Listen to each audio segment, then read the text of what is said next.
I'm not your lawyer without a contract or payment of my fees. Let's talk about Tori Spelling's alleged possible divorce issues here in the context of the everyday person. We all know Tori Spelling's background. You know, her father and mother were multi-millionaires, and Tori Spelling started acting at a young age. She has no training in business or finance or any kind of careers or skills other than acting to support herself. And she has been married to Dean McDermott, and they have 5 children. And now allegedly he and she are getting a divorce because he is ready to move on.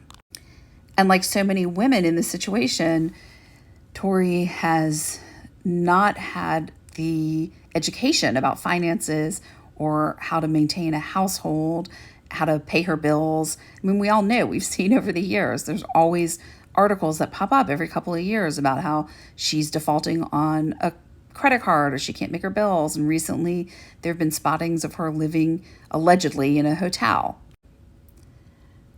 And in the context of this is all alleged, and I don't know what is true and what isn't true, but if you just look at the storyline and try and put it in terms of an everyday kind of parable for, you know, some of the women who met their spouses young and don't have any training and don't have any education background with regarding to finances and planning, I think it's so relatable because so many women end up getting married, taking care of the kids, being homemakers, and then when their spouse is ready to move on or divorce them, they are statistically, you know, women have a less advantaged situation financially.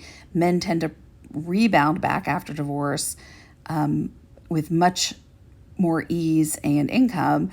And a lot of women, they end up in a much worse situation financially. And I think that's what's been kind of interesting and not in a exploitive way interesting. It's horrible and it's sad for this entire family and for these kids. But I think it's a real lesson that it really doesn't matter how powerful your parents were or who you were. If you're a woman and you don't have any kind of education or skills or training, and you end up getting married and you become totally dependent on your spouse, then when your spouse leaves you, you're going to have a really hard time getting back on your feet.